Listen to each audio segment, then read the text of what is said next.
Liverpool to smash the Premier League transfer record? A 200 million move for Alexander Isak. Manchester United are prepared to let Garnacho leave, but on one condition. What is the mega swap deal Real Madrid have proposed to Arsenal? And the biggest story, Iñigo Martínez is joining Ronaldo at Al-Nassr. The reason he terminated his contract with Barcelona will definitely surprise you. All that and loads more in today's episode. But before we get into it, as always, don't forget to give this video a big thumbs up. Ready? Let's jump into the latest transfer rumors. Real Madrid want to offload Rodrygo in a swap for Saliba. Just let that sink in. A club that's overloaded with attackers has decided to sacrifice Rodrygo to plug a hole in central defense. And they've picked out Saliba, the bedrock of Arsenal, their main man at the back. Obviously, this sounds like a total fantasy transfer. I mean, seriously, Arsenal giving up their top defender for a winger who's basically on the bench at Real, but Madrid believe Rodrygo's price tag can silence any no. Mates, let's take a quick break so you can smash the like or dislike button. Any reaction is massive. Thanks for the support. It really helps the channel out. Now, for the main bit, Real have valued him at 100 million euros, but word is they're ready to let him go for 70 million euros. The competition is just insane, and Rodrygo is getting lost in the shuffle. Over at Arsenal, their left wing is a mess. Martinelli's inconsistent, Trossard is so-so, and there's no one else. And here you have a player who'd fit in perfectly, plus he's motivated. He wants to play, not warm the bench for Mbappe. So there's only one question: will they take the risk? Or will they wait for Rodrygo to be snapped up by PSG, leaving them with what they've got and another season with no trophies? Iñigo Martínez is off from Barcelona. That's it, done deal.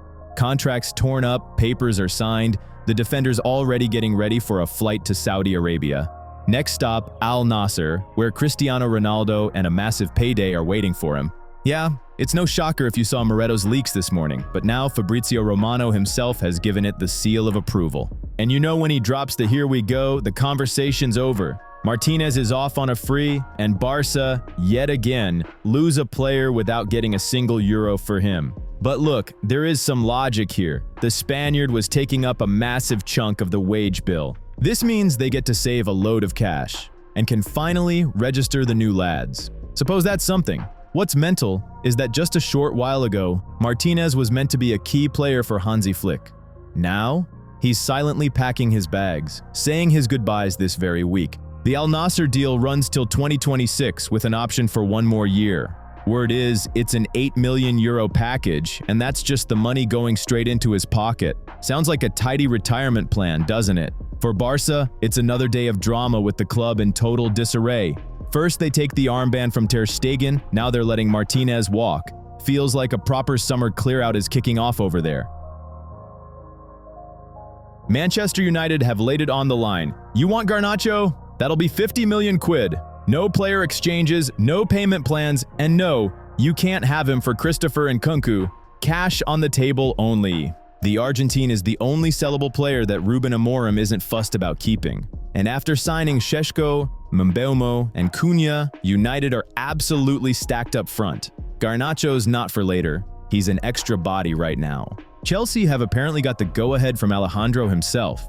Word is, he's only talking to the Londoners. He's snubbing Italy and Napoli. United have priced the winger based on the Madueke to Arsenal deal, basically saying that's the going rate for a player like him. But Chelsea reckon Garnacho isn't worth that kind of money, especially since the lad's not even a starter, and we're already halfway through August. But United have their own reasons. They're desperate to sort out their finances after a summer shopping spree. Can't forget about those profit and sustainability rules. And sticking Garnacho on the bench during a World Cup year is a bad look for everyone. The lad's tied down until 2028, so he won't come cheap. But Chelsea are serious. They see him as a perfect fit for Maresca's system. Speed, dribbling, can play on either wing. He ticks all the boxes. He's not just a signing for one season, he's a long-term investment. If the Chelsea board really wants to get stronger before the season kicks off, they need to stop messing about. AC Milan are dead set on signing Rasmus Højlund, and talks with Man United have ramped up big time since the English side sorted the Benjamin Šeško deal.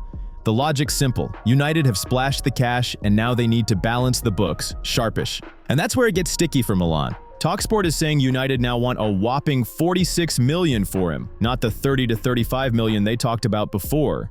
On top of that, Milan are digging their heels in for a loan with an option to buy, a format United don't fancy at all since they need the cash right now. It's like you guys taking my videos on loan with no buyout. Let's get the deal done. Smash that subscribe button. It's free, and you can cancel the contract any transfer window. But the Italians aren't backing down. Gazzetta dello Sport reckons Rossoneri officials are in England as we speak, trying to hash out a deal with the United top brass. They're pushing for a season-long loan with a $35 million buyout.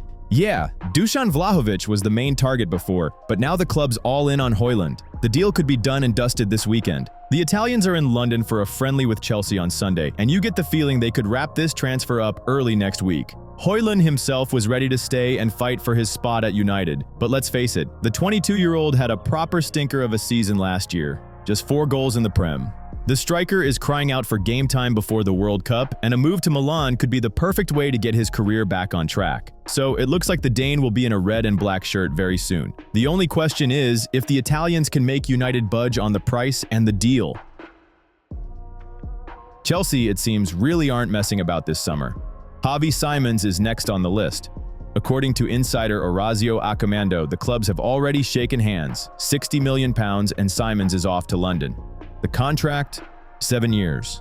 Until 2032, they mean business. At 22, he's one of the Bundesliga's standout players and can do it all, dribbling, passing, shooting. But the key is his versatility. He can play anywhere across the front line, left wing, right wing, or just behind the striker. Exactly where Chelsea always have someone out injured or just not pulling their weight. This transfer is a direct response to an obvious problem. The team has a catastrophic lack of creativity and consistency in the final third. And Simons is precisely the type of player who can create a moment of magic out of nothing. And yes, £60 million is a hefty price tag. But for a top-tier Premier League club with big ambitions and a perpetual rebuild project, it's not an overpayment. It's an investment in their attacking structure for years to come. Besides, the lad is already proven at the top level. He's not a pig in a poke. Just the formalities to sort, and London will get another technical, daring Dutchman who couldn't care less about the pressure. And Chelsea? They get a chance to finally build a coherent attack. Spurs are back at it, and as usual, aiming for targets way out of their league. On the shortlist is, you won't believe it, Rafael Leão. According to Give Me Sport, Spurs have even made some sort of contact. But you can breathe out now. Milan have no intention of selling, and if they did, the price tag would force Levy to sell the stadium. So this fantasy will almost certainly remain just that, too expensive. Full stop. Okay, what's next? Well, this one's even funnier. Jack Grealish.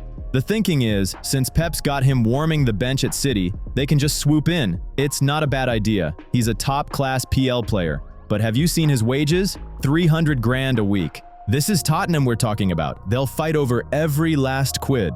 For this to happen, Grealish would have to slash his own wages by 2/3, and City would have to let him go for a pack of crisps. Utter nonsense, as you know.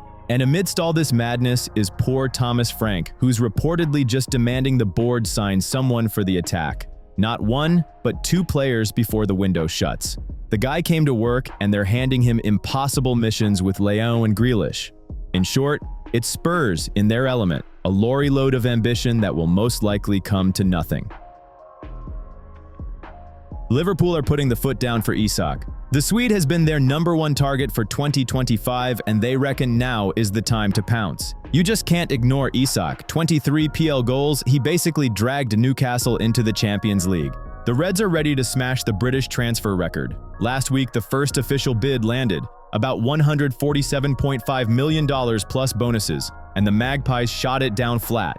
They don't want to sell, they want to keep him, but their whole plan was sell him only if we get a replacement. The spanner? In the works? Their top target, Benjamin Šeško, picked Manchester United, a massive hit to their idea of cashing in on Isak.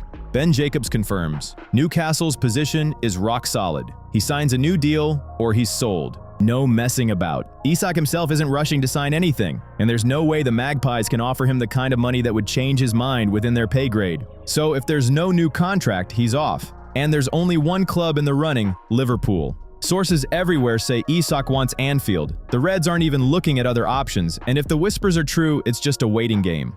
A bit like me waiting for you regulars to finally hit that subscribe button. Let's get on with it. I'm more fed up with waiting than Liverpool are for Isak. They've got the cash after selling Nunez and Diaz, and they're ready to get closer to Newcastle's monster asking price of $201 million.